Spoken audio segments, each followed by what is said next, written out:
Bom dia, senhoras e senhores, e obrigada por aguardarem. Sejam bem-vindos ao webinar da Iven, referentes aos resultados do terceiro trimestre. Estão presentes conosco hoje os senhores Leandro Melnick, Carlos Vollenweber e Thiago Krau. Informamos que este evento está sendo gravado e conta com tradução simultânea para inglês. Durante o evento, todos os participantes estarão apenas ouvindo a apresentação da empresa e, em seguida, iniciaremos a sessão de perguntas e respostas quando mais instruções serão fornecidas. Antes de prosseguir, gostaríamos de esclarecer que eventuais declarações que possam ser feitas durante esta apresentação, relativas às perspectivas de negócios da companhia, projeções e metas operacionais e financeiras, constituem-se em crenças e premissas da diretoria da Iven, bem como informações atualmente disponíveis para a companhia. Considerações futuras não são garantia de desempenho, envolvem riscos, incertezas e premissas, pois se referem a eventos futuros e, portanto, dependem de circunstâncias que podem ou não ocorrer. As condições econômicas gerais, condições da indústria e outros fatores operacionais podem afetar os resultados futuros da empresa e podem conduzir a resultados que diferem materialmente daqueles expressos em tais considerações futuras. Agora, gostaria de passar a palavra ao Sr. Carlos Vollenweber, CFO e Diretor de Relações com Investidores. Por favor, Sr. Carlos, pode prosseguir.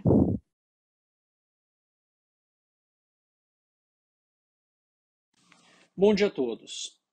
É uma satisfação apresentarmos os resultados da Iven do terceiro trimestre e dos 9 meses. Eu gostaria de iniciar essa apresentação trazendo alguns destaques do ano no slide 2.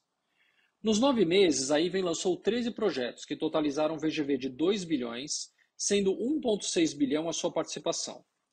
Isso representou um crescimento de 79% em relação ao mesmo período de 2020, conforme demonstrado no gráfico superior do lado esquerdo do slide. As vendas líquidas, elas totalizaram 1,2 bilhão no percentual Iven, também um crescimento de 17% em relação ao ano passado.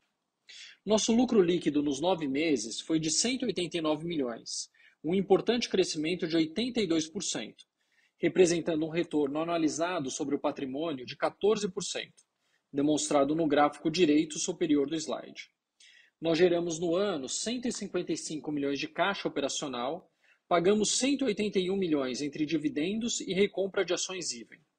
E continuamos com uma posição de caixa bastante robusta de 1,1 bilhão, apresentados na parte inferior do slide. Também é importante comentar a melhora do aging do nosso estoque, onde o volume de unidades concluídas reduziu 52% no período, passando de 35% para 14% do VGV total. Detalhando melhor nossos lançamentos, no slide 3, lançamos no terceiro trimestre 2 empreendimentos em São Paulo, com VGV de 584 milhões, e 2 no Rio Grande do Sul, totalizando 182 milhões.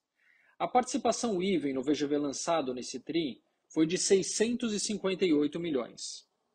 Os lançamentos desse trimestre foram nos segmentos de médio, alto e alto padrão.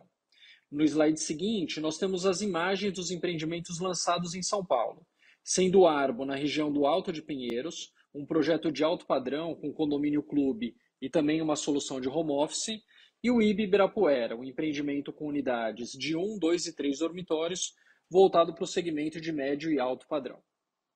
No slide seguinte, nós detalhamos a performance das vendas líquidas, que totalizaram 277 milhões esse trimestre e representou uma VSO consolidada de 11%, demonstrado no gráfico esquerdo do slide.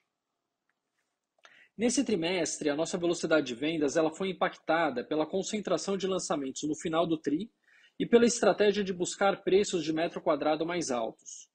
No entanto, é importante destacar que estamos com um volume de estoque bastante saudável, um estoque novo. Com isso, nós temos uma boa flexibilidade para trabalharmos as vendas de lançamento com inteligência e capturarmos a maior rentabilidade possível.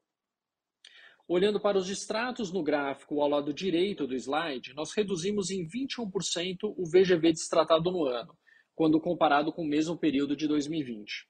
Nossa carteira de clientes está extremamente saudável, sendo que na Iven São Paulo estamos com NPL no all-time low. No slide 6, abrimos melhor o nosso estoque.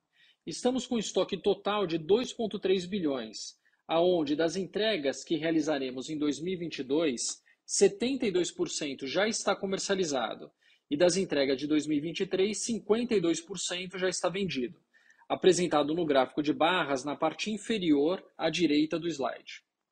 Como já comentado, nosso volume de estoque concluído representa apenas 14% do total. Passando para o banco de terrenos, no slide seguinte, temos hoje 6,2 bilhões de land bank no percentual even, ou 9,8 bilhões no total, composto por 60 terrenos localizados essencialmente nos bairros nobres nas cidades de São Paulo e Porto Alegre. Nesse trimestre, nós compramos 4 terrenos, sendo 1 em São Paulo e 3 no Rio Grande do Sul, totalizando um VGV potencial de 411 milhões. No slide 8, apresentamos nossa estrutura de capital. Nós encerramos o trimestre com uma dívida bruta de apenas 351 milhões e uma posição de caixa de 1,1 bilhão, representando um caixa líquido de 763 milhões ou 30% do patrimônio líquido consolidado, demonstrado na tabela do lado esquerdo do slide. No ano, nós geramos 155 milhões de caixa operacional. Nesse terceiro trimestre, nós queimamos 82 milhões, basicamente dado ao pagamento em caixa na compra de novos terrenos. Por fim, no slide 9, apresentamos nosso resultado. Nossa receita líquida totalizou 1,7 bilhão nesses 9 meses, um crescimento de 42% em relação a 2020, apresentado no gráfico superior à esquerda da página. Nosso lucro bruto ele cresceu na mesma proporção da receita, totalizando 483 milhões no ano. Já o lucro líquido cresceu 82% no período, totalizando 189 milhões no ano, com margem líquida de 12,8% e se traduzindo num ROI anualizado de 14%, demonstrado no gráfico na parte inferior da página. Importante destacar que a Even São Paulo é uma companhia já consolidada e ela entregou um ROI anualizado de 18% nesse período. No curto prazo, é natural que nosso investimento na Melnick puxe o ROI consolidado para baixo, até que a Melnick conclua sua curva de crescimento, investindo o capital levantado no IPO. Com isso, eu passo a palavra para o Leandro, CEO da Even. Bom dia a todos. Eu gostaria de então enfatizar que nós estamos muito satisfeitos com os números apresentados no acumulado deste ano. Na visão operacional, o nível de velocidade de vendas em estoque vem apresentando um acumulado muito positivo, o que resultou num baixo nível de estoque prontos, que é muito saudável para a companhia. Nós conseguimos crescer o número de lançamentos e tendo uma boa absorção de velocidade de venda desses lançamentos, conseguindo manter a margem, o que é muito relevante nesse momento, né, que nós vivemos no primeiro semestre e ainda hoje de bastante instabilidade de custos, de crescimento de custos e instabilidade econômica. O nosso NPL, nossa inadimplência da carteira, está no menor nível histórico, ou seja, uma carteira de recebíveis extremamente saudável, e também eu destaco de forma relevante pelo momento que vivemos, né, do aumento do índice do INCC, o que mostra a saúde e a consistência da carteira quando o índice de inadimplência nessas circunstâncias continua muito baixo e nos menores níveis históricos. Consequentemente, tivemos um crescimento expressivo da receita e do lucro líquido. Numa visão de rentabilidade, como o Carlos bem destacou, estamos com o ROI, o ROE, anualizado da operação de São Paulo, que está mais maduro em 18%, e consolidando com a operação de Porto Alegre, que vem de uma capitalização expressiva devido ao IPO, em 14% de rentabilidade. Na nossa análise, esses bons números são consequência do nosso planejamento estratégico, que, por um lado, ele apresenta uma busca e hoje uma entrega de uma solidez financeira bastante relevante na empresa, com a estratégia de aquisição de terrenos através de permuta, o que nos dá uma flexibilidade de gestão muito importante no nosso mercado e no momento que a gente vive de instabilidade de cenário de médio e longo prazo. Por outro lado, nós temos um planejamento estratégico que nos pauta por produtos diferenciados, de valor agregado, e só estamos atuando em regiões que a IVEN tem grande conhecimento. A consequência disso está sendo uma assertividade bem importante e interessante em lançamentos, conseguindo trazer a diferenciação do produto para uma precificação mais acima diferenciada em relação ao mercado e mantendo margens planejadas mesmo nesse momento, de novo, como eu citei, de bastante oscilação de custos.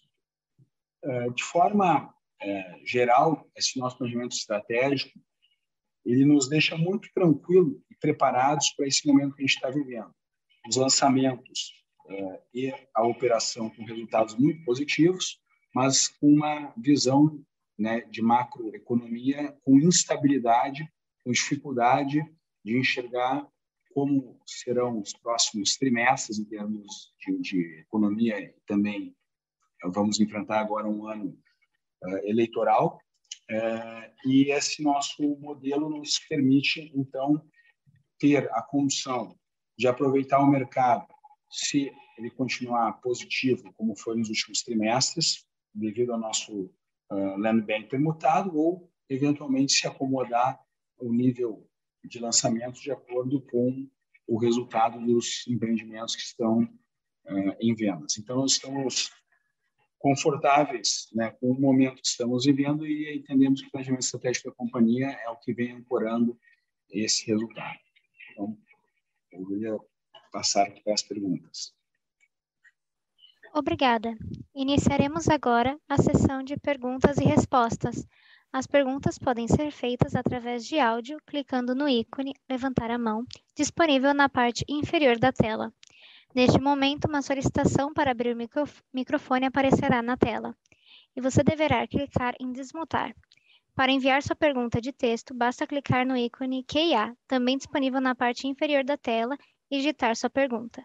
As perguntas em inglês serão recebidas exclusivamente via texto.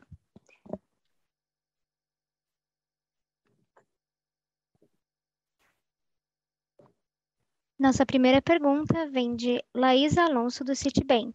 Por favor, pode prosseguir. Oi, bom dia. Parabéns pelo resultado. Acho que vocês conseguiram manter margem, que é uma coisa que todo mundo tem enfrentado dificuldade. E minha pergunta vem um pouco em linha com isso. Para o próximo ano, a gente tem visto algumas incorporadoras já terem dificuldade em encontrar mão de obra para tocar as construções que tiveram um grande volume esse ano. Como que essa mão de obra deve afetar as produções de vocês? Se a gente já tem alguma margem de gordura nessa viabilidade? E sobre os novos projetos, o pipeline de lançamento deles é grande para o próximo ano, mas eles vêm num momento um pouco mais difícil, onde a gente vai enfrentar alta de juros, a lei de distrato ainda não foi testada. Se vocês vão continuar mantendo o volume de lançamentos ou se a gente deve ver ele dilatar um pouquinho mais para 2022, 2023? Obrigada. Oi, Thaís. Eu lembro, Laís, obrigado aqui pela pergunta. Na primeira parte da pergunta, a questão de mão de obra e de receios a isso, nós estamos bem seguros. A IVEN, ela tem tradicionalmente uma construtora muito grande em termos de atuação em São Paulo.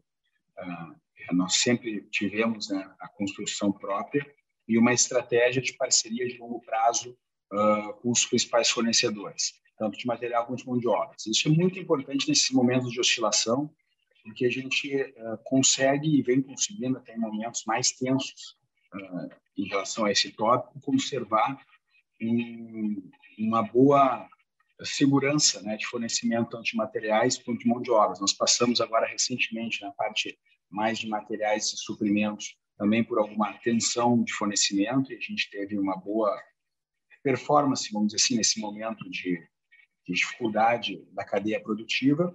E na parte de mão de obra, nós temos uma parceria bastante sólida com vários empreiteiros, então a gente está bem tranquilo, vem trabalhando isso de forma atenta, porque realmente aumentou muito o número de lançamentos acumulado nos últimos 2 anos em relação aos anos anteriores, e isso certamente gerará algum incremento produtivo, né, no nosso setor. Em relação à segunda pergunta, a parte de pipeline, margem e condição de manter o volume no ano que vem, eu remeto ao que eu trouxe na minha fala no nosso planejamento estratégico. A gente tem um land bank e uma condição de manter um bom volume até um nível de incremento em produtos que a gente tem muita crença na resiliência, né? São produtos na área de desejo de consumo do cidadão, ou seja, na parte do centro expandido de São Paulo, onde a Iven tem muito domínio, e a Iven sempre foi muito relevante na atuação. Mas o modelo de aquisição dos terrenos, que faz parte dessa nossa estratégia de ser uma empresa leve, ele nos permite, sem nenhum dano maior à empresa, fazer a escolha do momento de lançamento sem nenhuma penalidade econômica de custo de carreira. Então, nós estamos tendo uma performance muito boa nos lançamentos e continuamos tendo. É uma pergunta que é recorrente, como é que está as últimas semanas, os últimos meses. Está bastante positiva. E a gente, então, vai implementar o nosso pipeline de acordo com uma análise no ano que vem muito próxima do mercado. É um mundo no Brasil bastante volátil e essa condição nos deixa muito tranquilo, porque a gente tem a condição de aproveitar o mercado, se ele continuar conseguindo responder bem aos produtos da tipologia que a Iven vem trazendo, ou, eventualmente, fazer alguma adaptação do volume de lançamento sem nenhum problema, se nós entendermos que isso é necessário. E essa nossa formatação de aquisição do land bank deixa a empresa leve e deixa a empresa em condição de fazer esse movimento sem maiores danos. Muito obrigada. Pedro Lobato, do Bradesco, gostaria de fazer uma pergunta. Bom dia, Leandro, Carlos e time. Obrigado pela apresentação. Do nosso lado aqui, a gente gostaria só de entender um pouco melhor a cabeça para o uso de caixa em excesso e até que ponto essa compra de terrenos em caixa que vocês fizeram no TRI indica uma mudança na estratégia aí, olhando para frente. E o segundo ponto aqui é que a gente entende que tem uma concentração maior do land bank no alta renda, mas a gente gostaria de entender um pouco melhor como é que está a viabilidade dos projetos aí de média renda e a sensibilidade que vocês têm em relação a esse tipo de projeto, olhando para o ano que vem aí com essa possível deterioração do macro. Obrigado. Vamos lá, Pedro. Obrigado pela tua pergunta. Aqui é o Carlos que está falando. Eu vou começar respondendo, né? Com relação ao uso do caixa, é importante entender hoje que a gente tem duas companhias que elas não conversam com seus caixas, né? Hoje a Iven, ela tem um caixa líquido sobre o patrimônio na ordem de 20%. A Melnick hoje, ela, em função da oferta, ela tem um caixa líquido maior, na ordem de 45% sobre o patrimônio. E lógico que a gente poderia ter uma estrutura de caixa um pouco mais alavancada, mas a gente está trabalhando num cenário muito positivo para a companhia, porque que nem o Leandro explicou, na hora que a gente separa, né, São Paulo e Porto Alegre, a Iven São Paulo ela está entregando um ROI bastante robusto, né? Nesse ano a gente entregou 18% anualizado, com uma estrutura de capital desalavancada. Então, num Brasil onde o cenário de 2022 ele está bastante incerto, né? A gente prefere continuar com uma posição de caixa robusto, né? Nós praticamente já zeramos as dívidas brutas na holding. Eu devo pagar quase que 100%, continuar amortizando o residual, né? Hoje a gente tem em torno de 180 milhões de dívida corporativa que a gente continua amortizando ao longo do ano que vem, preserva o caixa para um cenário um pouco mais incerto e a gente vai estudando isso conforme tiver uma melhor visibilidade do futuro, né?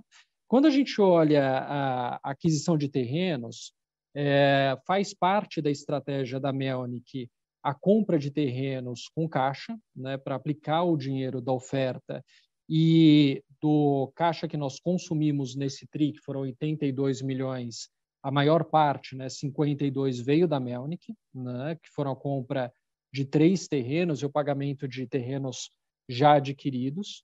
E na Iven, a gente continua com nossa política e estratégia de permuta financeira, mas, dado um cenário tributário um pouco mais incerto, a gente mantém o caixa para que, em períodos onde o permutante financeiro, como a gente está passando hoje, tenha dúvidas de pagamento de dividendos sobre a SPE, a gente possa continuar o nosso investimento em CAPEX, mesmo que pontualmente usando caixa para algum terreno muito bem localizado. Nesse trimestre, por exemplo, a gente comprou um terreno na ordem de 60 milhões na região do Alto de Pinheiros, que é uma região muito desejada e bem resiliente, mesmo que a gente lance em um momento mais difícil de mercado, né?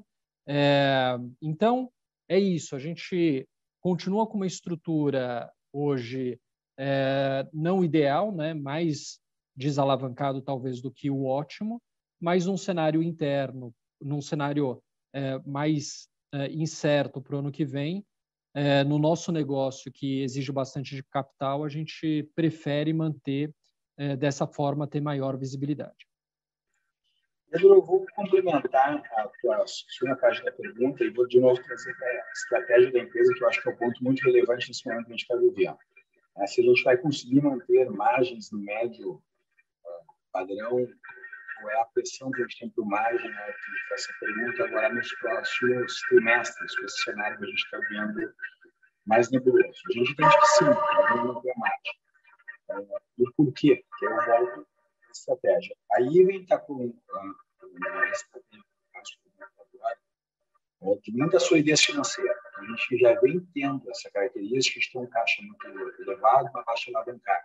Que às vezes, no momento de crescimento, a gente tem uma reflexão de não ser a estrutura mais eficiente em termos de rentabilidade, mas ele é, na nossa visão, a estrutura que garante uma empresa ser muito estável em qualquer cenário macroeconômico. A gente continua com caixa alto e isso nos dá bastante tranquilidade para a estabilidade futura. Em relação à parte de corporação dos lançamentos, dos resultados dos lançamentos, quando eu ressaltei que a nossa estrutura majoritária é de terrenos por aquisição pelo Land Bank, na operação de São Paulo, Porto Alegre, um pouco diferente devido ao IPO recente, e aí uma característica de caixa ainda mais prolongada, mas ela é majoritariamente aquisição de terrenos pelo Land Bank. Isso nos dá a tranquilidade de conseguir alterar e ajustar o nosso pipeline de lançamento em relação à situação do mercado. E isso é muito importante no momento que a gente está vivendo. Porque quando a gente compra terreno de dinheiro, a gente fica com aquela obrigação, entre aspas, de lançar, o custo de capital, o custo de carrego começa a ser muito relevante. Nessa nossa estratégia, a gente consegue fazer a análise, o diagnóstico de mercado, análise do nosso Land Bank e jogar os nossos terrenos dentro do que o mercado vem absorvendo. Então, dentro dessa estratégia, nós estamos conseguindo fazer uma movimentação dentro do nosso pipeline de lançamentos e a tal ponto que a gente vem fazendo os projetos para momentos que são de alta renda, média alta, e mantendo a margem. A gente vem conseguindo fazer isso e entendemos que vamos continuar conseguindo fazer isso durante o ano. Eu queria, Pedro, só finalizar, então, a tua pergunta, né? Você falou dos lançamentos futuros e também ressaltar, com relação aos dividendos, né? Que nesse ano, quando a gente olha o que a gente já pagou de dividendos e recompra de ação, foi um volume importante, né? A gente já pagou nesse ano 181 milhões, continuamos com uma estrutura de capital, que nem o Leandro falou, bastante sólida, mas nesse ano já foi um yield de 12%, né? Se a gente olhar o market cap na companhia que ela está tradando hoje, né? Daí, indo para a sua segunda pergunta, de forma rápida aqui, quando a gente olha o pipeline de projetos, né, o Land Bank em São Paulo, que aí tem um Land Bank próximo de 5 bi, né, e ele está muito concentrado em projetos de alta renda e luxo, né?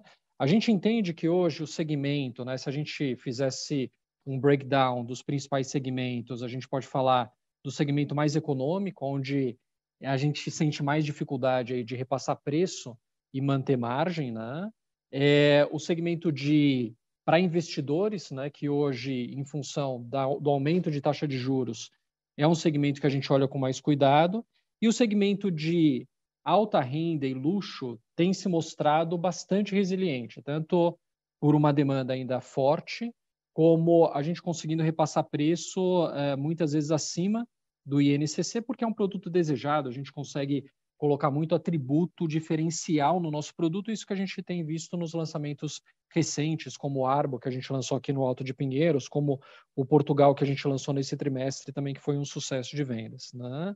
Então, do nosso banco de terrenos, olhando para os próximos anos, a gente tem uma concentração muito forte no segmento de alta renda e luxo, que são segmentos que a gente entende aí mais resilientes para esse mercado com taxas de juros mais altas. Tá certo, muito claro, pessoal. Obrigado, bom dia. Próxima pergunta vem do Igor Altero, do XP.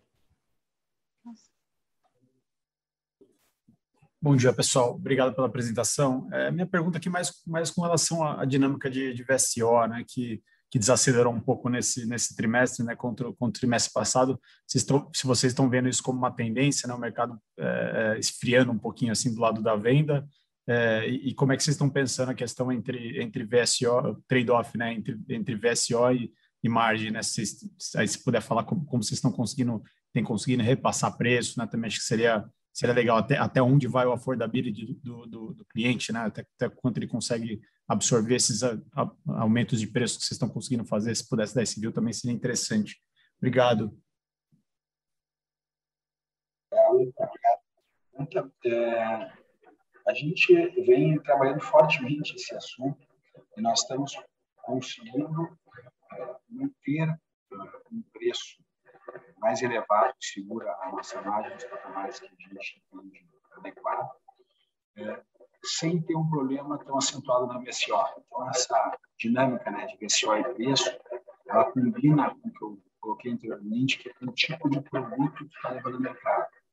Essa tipologia de produto de alto valor agregado, isso quer dizer só de média e alta renda, são produtos dentro do seu segmento, em relação aos seus concorrentes, com mais valor agregado e, portanto, também um pouco mais caro. E ele vem se caracterizando nos últimos lançamentos por produzir produtos, quando comparáveis aos seus concorrentes, com mais qualidade de atendimento distintivo, de áreas de lazer, e o cliente está entendendo isso e está nessa diferenciação pagando preço desse tipo de produto.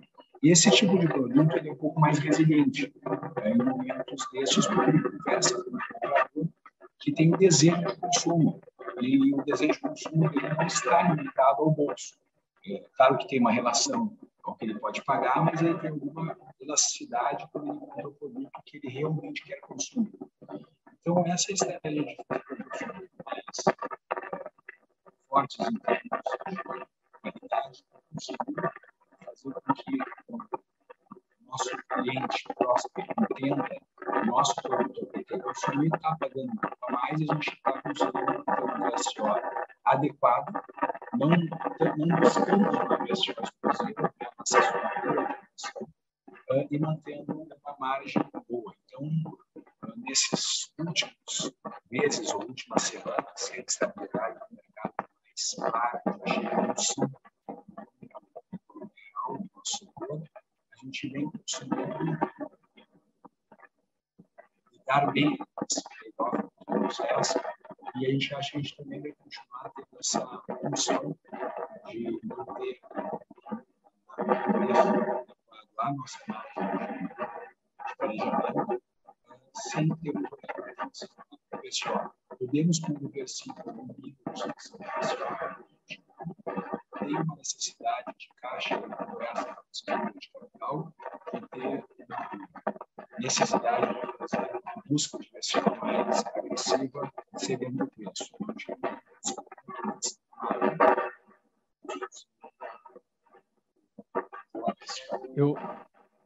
Eu vou complementar aqui a resposta do Leandro, até o áudio do Leandro tá um pouquinho ruim, a gente vai entender aqui o que está acontecendo, mas quando a gente olha a VSO desse trimestre, ela foi um pouco mais baixa. Quando a gente olha dos trimestres passados, ela foi bastante saudável, né? A gente estava observando nos últimos 4 trimestres uma VSO de lançamento na ordem de 35%, 36% por TRI, o que a gente entende que é uma VSO saudável.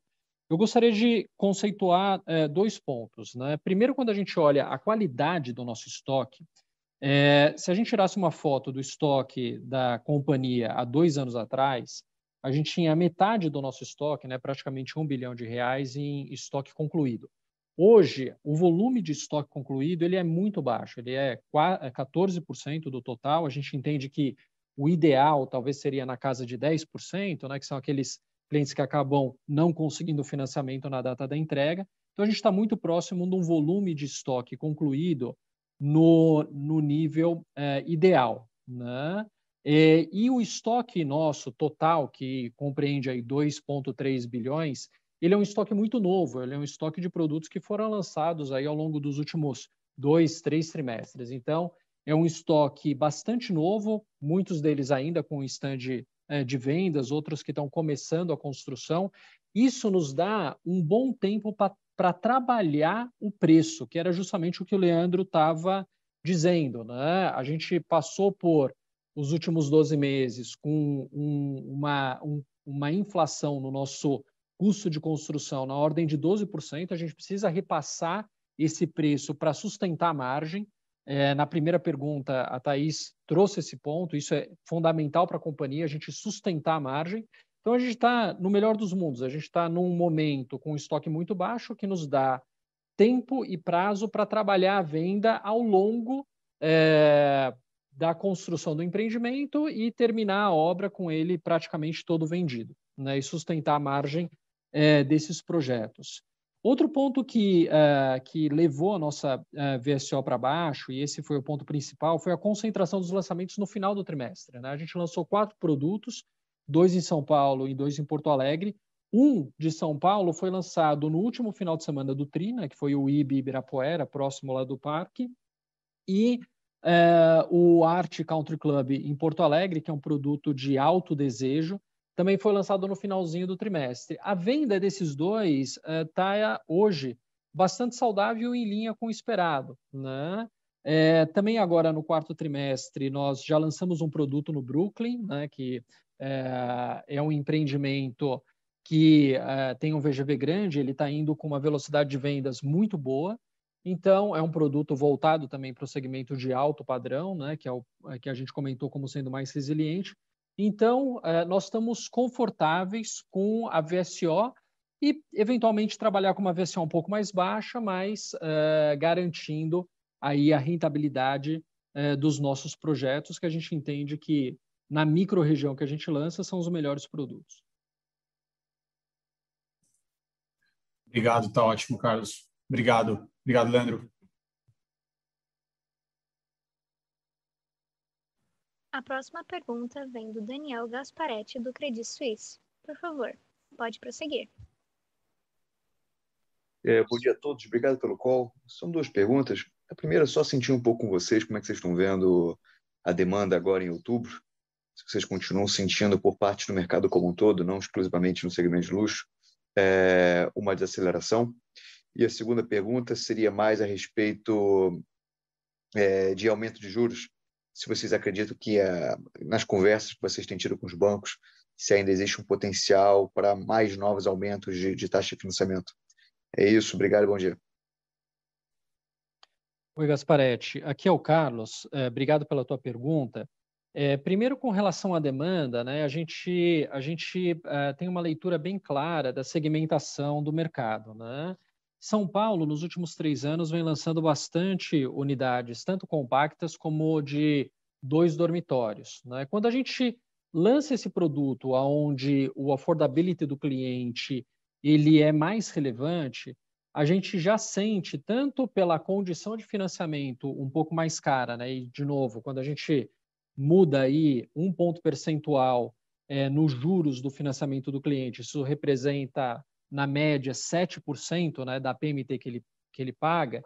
E se a gente olhar em relação a 3 meses atrás, a gente tem mais ou menos aí de 150 a 200 bips que os bancos estão praticando mais caro do que estavam praticando antes. Isso representa aí, vai de 11% a 14% em uma PMT maior. Então, quando a gente está trabalhando com um perfil de cliente que tem limitação de affordability, a gente já sente uma velocidade de vendas e até um volume de visitação um pouco mais magro do que a gente estava vivendo anteriormente, com taxas extremamente baixas e condições bastante atrativas, né?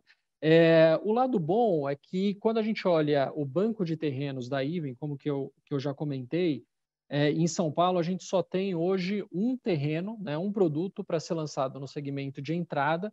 O restante todo ele está concentrado nos segmentos de médio alto, alto e luxo, né, que vem se mostrando um segmento bem resiliente. Daí, tentando responder um pouquinho da sua primeira pergunta, como que a gente está vendo a demanda, né? A gente acabou de lançar um empreendimento que é no Brooklyn, né, que eu comentei, na Rua Portugal. A gente entende que é o melhor empreendimento do bairro, recentemente lançado, até com uma solução de home office que está tendo uma aderência, né, muito boa por parte do nosso cliente. A gente consegue endereçar as unidades não residenciais de uma forma inteligente, onde o cliente está pagando um metro quadrado correspondente ao valor da unidade maior que ele está comprando e levando o home office, né? Isso tem sido muito bom. E a demanda desse produto que a gente lançou recentemente, foi bastante sólida, né? A gente teve uma velocidade de vendas no lançamento aí na casa dos 30%, que a gente imagina que é uma velocidade saudável, né? Talvez não os 35% que a gente tinha, mas até por repassar um preço mais alto, continua numa velocidade de vendas bastante saudável. Então, a nossa leitura é que, para os produtos que a Even tem no seu banco de terrenos, a gente, por ser regiões de desejo e produtos diferenciados, a gente entende que está numa condição confortável, porque é um segmento mais resiliente.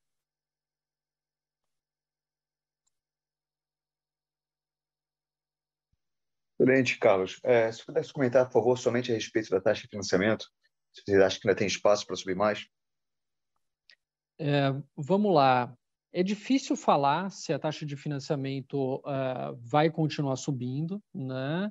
Eu posso passar um pouco da minha opinião pessoal em conversas constantes aí que a gente tem com os principais bancos, né?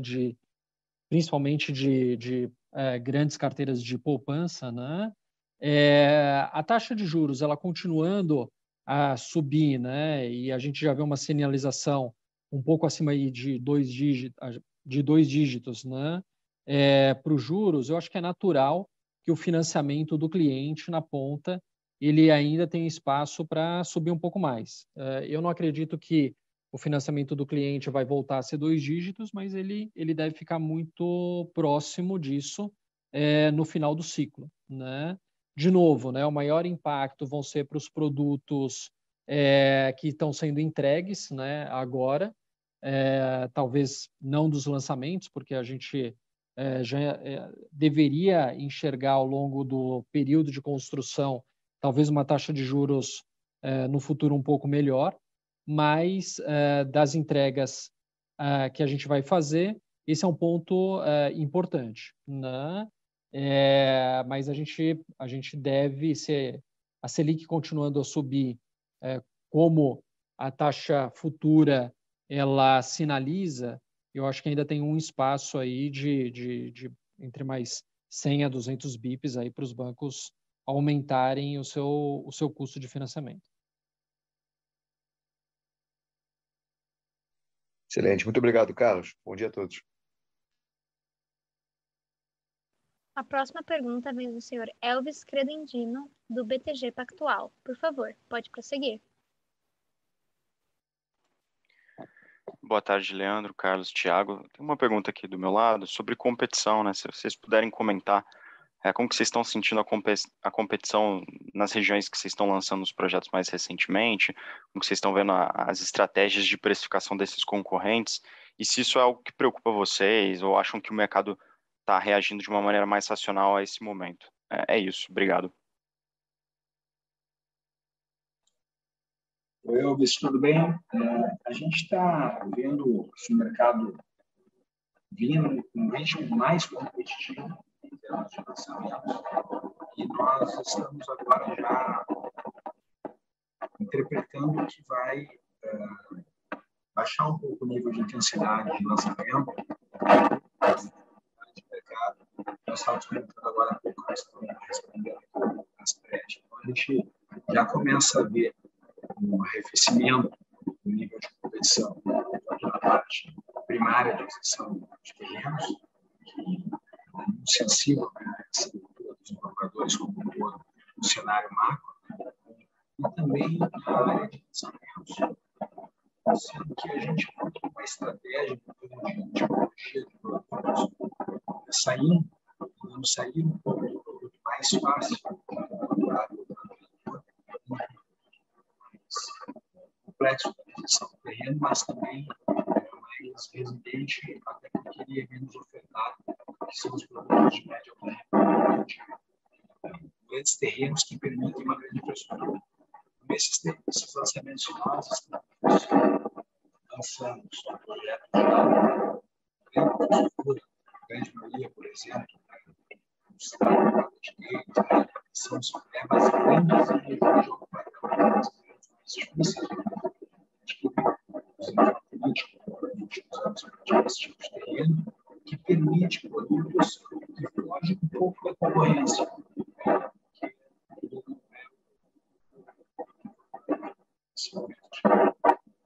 Início de aquecimento do setor conseguiu colocar empresas mas pontualmente estamos conseguindo ter produtos com menos concorrência direta e que estamos deixando colocar em prática, a gente vem falando bastante nessa boa, que é uma manutenção do preço de venda, consequentemente, uma boa margem, e uma visão estrutural do mercado, diferente dos lançamentos da IVA, a gente já precisa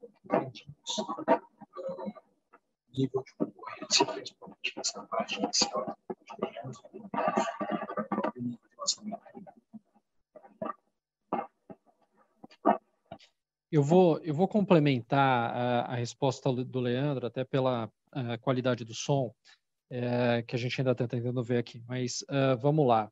Quando a gente olha para os produtos, né, tomando base os produtos que a gente lançou recentemente, né, nós lançamos na região de Alto de Pinheiros, que é uma região de desejo e com poucas opções do tipo de produto que a gente vem lançando, né? Então, a gente lançou um condomínio clube que não tem um produto comparado na região, e por conta disso a gente vem conseguindo um preço de metro quadrado que é o mais alto entre os comparáveis, com uma boa velocidade, uma velocidade saudável de vendas, né? A gente pode colocar dessa forma.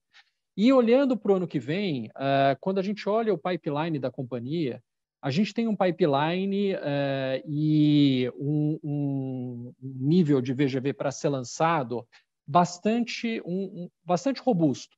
Mas, dado que é um cenário no próximo ano de incerteza, nós podemos nos dar ao luxo de priorizar o lançamento dos produtos mais resilientes. Então, recentemente, né, aproximadamente um ano atrás, a gente comprou um terreno de 17 mil metros quadrados, né, para lançar na região de Pinheiros, do lado aqui do Shopping Eldorado, onde fica a nossa sede, que é um produto de luxo com um nível de desejo em função da característica do produto que a gente vai lançar, que a gente entende que tem uma resiliência muito boa, né, e que é um VGV importante para a companhia. E o mesmo para produtos que nós estamos desenvolvendo e aprovando, que nos garante manter mais ou menos o patamar de lançamento que a gente vem praticando, né?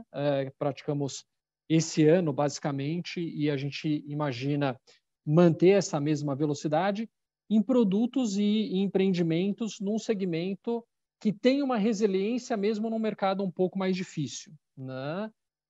Então, isso está nos dando um conforto importante para a companhia, para continuar entregando os patamares aí de retorno, né, que a gente conseguiu alcançar esse retorno já nos 2 dígitos alto, né? Mesmo, de novo, olhando um mercado um pouco mais desafiador de 2022. Tá ótimo, Carlos. Leandro, ficou bem claro. Obrigado. A próxima pergunta é da Alexia Wiesel, do Eleven Research. Por favor, pode prosseguir. Boa tarde, obrigada por pegarem minha pergunta e parabéns pelos resultados. Do nosso lado, são 2 perguntas referente ao aumento das despesas de G&A. Se esse é o patamar recorrente ou se a gente deve esperar um aumento ainda, e se vocês podem dar um pouco mais detalhe do porquê disso está aumentando. E a segunda pergunta é em relação aos acordos judiciais, se vocês podem comentar um pouco mais sobre essa linha e se tem relação com o aumento dos distratos da companhia. Oi, Alex, obrigado pela tua pergunta. Aqui é o Carlos. Deixa eu começar pelo G&A. Tá? O nosso G&A, quando a gente compara, né, com os últimos trimestres, ele foi um pouco maior, sim, você tem toda a razão.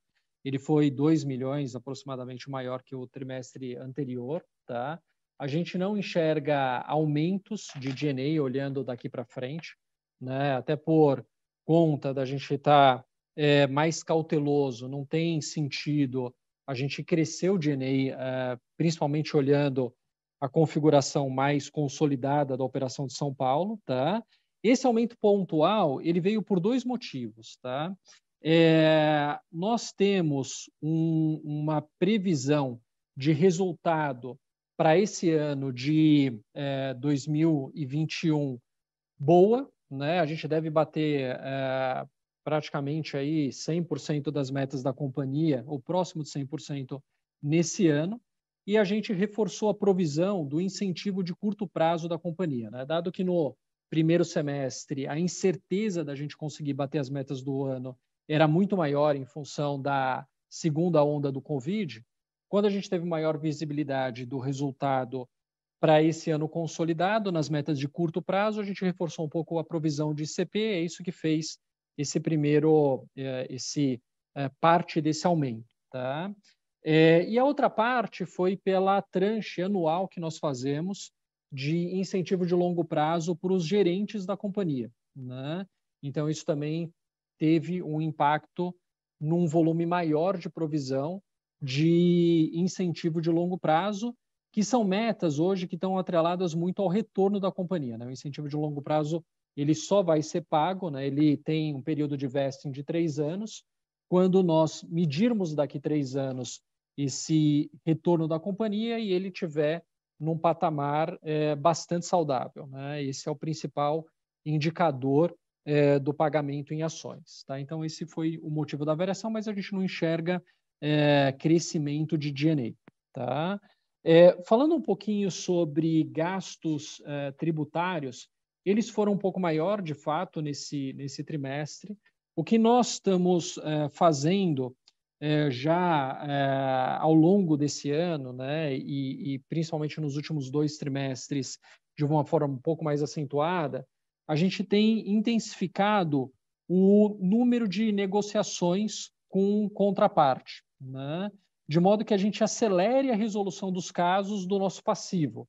O que acontece é que alguns processos que estavam no possível, né, de acontecer e não no provável, que é onde a gente faz a provisão disso no nosso resultado, a gente acelerou essas negociações. Essas negociações foram atrativas do ponto de vista para a companhia, né? E a gente encerrou essas negociações e a negociação ela transita direto caixa contra resultado, né? Ele não tinha sofrido a provisão prévia porque a gente, enfim, tem todo um workflow de provisão e quando a gente acelera isso, deu esse efeito, né? Mas a gente entende que, para a companhia, isso é bastante saudável e, de novo, olhando para frente, a gente deve até ter uma redução aí do volume que vai transitar como acordos judiciais no nosso resultado. Até porque, quando a gente olha o número de causas que estão sendo resolvidas, ela é muito maior do que o número de novas ações que entram na companhia. Então, a tendência clara nossa é uma redução nesse volume de contingência jurídica. Tá? Quando a gente olha para o distrato, na verdade, o nosso distrato ele não aumentou, né? O nosso distrato ele vem diminuindo, na verdade, em termos nominais. Como que a VSO, né, o volume de vendas líquida no trimestre, ele foi um pouco mais baixo, né, por conta daquilo que a gente já comentou nas perguntas anteriores, o percentual de distratos sobre as vendas líquidas ele aumenta, mas na prática o volume nominal de distratos ele vem reduzindo. E quando a gente olha a qualidade da nossa carteira, tanto na IVA em São Paulo, né, quanto na Melnick, que é a nossa investida no Rio Grande do Sul, a gente está no menor nível de NPL dos últimos 5 anos, né? E isso abrindo a segunda derivada por segmento, né? Olhando os segmentos tanto de alto padrão como unidades compactas, como produtos de entrada, esse mesmo efeito se reflete em todos os segmentos. Então, a gente está com uma qualidade de carteira muito boa, né? E a gente vê um volume de extratos, na verdade, até a tendência de uma leve redução e não de aumento. Certo, ficou bem claro. Obrigada. Próxima pergunta é da Frane Oren, do Santander. Por favor, pode prosseguir. Bom dia, Carlos. Pessoal, tem uma pergunta aqui, eu não sei nem se foi respondido, peço desculpas em ter atrasado no call. A gente pensa a pergunta até de curto prazo, tá? Teve uma deterioração bem pronunciada, assim, do cenário macro aí no último mês e meio, né? E dado o tamanho, né, da compra que é para um cliente, queria entender se vocês sentiram aí uma deterioração ainda maior em termos de VSO aí para o quarto trimestre, né? Como vocês estão vendo essa tendência aí de vendas aí, dado, né, acho que o furacão macro que a gente está passando nesse momento? Obrigada. Oi, Fanny, obrigado pela tua pergunta. Aqui é o Carlos, vou começar respondendo, né? De fato, a gente percebe dois movimentos, né? A gente até comentou sobre isso um pouquinho no call, mas eu acho que vale a pena repassar, porque é um ponto bastante relevante, né? O primeiro impacto é um cliente que ele tem uma affordability mais limitada, né? Que sente já um preço de metro quadrado mais alto em São Paulo, isso daí a gente olha em todos os segmentos, né? Desde compacto econômico e alto padrão, e de fato a gente vê um volume de visitação menor, né? Quando a gente olha os produtos que a Iven está lançando, ela vem lançando produto e a gente consegue refletir isso olhando para frente, porque a gente está com um volume hoje de pipe, né, no nosso land bank em gatilho para ser lançado robusto, e a gente pode escolher os produtos mais resilientes, a gente vem priorizando os produtos nas localizações de desejo, né?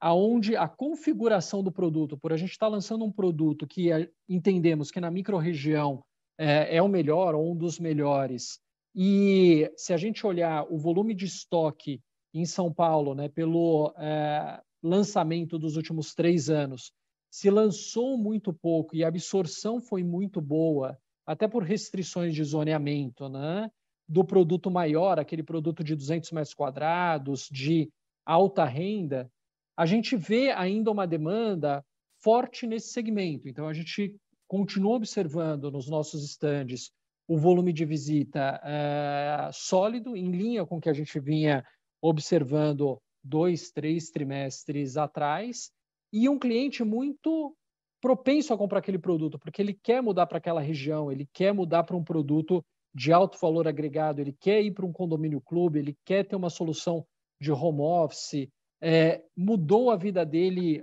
um pouco depois, né, de toda essa pandemia, então ele valoriza mais o morar e assim por diante, a gente vem conseguindo repassar preço até um pouco acima da variação do INCC. A gente continua otimista nesse segmento, né? Acabamos de lançar um produto que nem eu comentei com vocês no Brooklyn, na Rua Portugal, que a absorção e assim a aderência se mostrou muito boa. Então, nesse segmento, a gente continua com um viés positivo. Quando a gente olha o segmento econômico, a gente percebe uma maior dificuldade de repassar preço, sem dúvida nenhuma, por restrições de renda do cliente, e produtos compactos, em função também, né, de uma subida de juros, uma rentabilidade melhor hoje, que é um perfil mais de investidor que compra esse produto, a gente também sente uma redução na velocidade de vendas, mas esse não é o foco da Even e não são os produtos que a gente vem priorizando. Perfeito, Carlos, muito obrigada.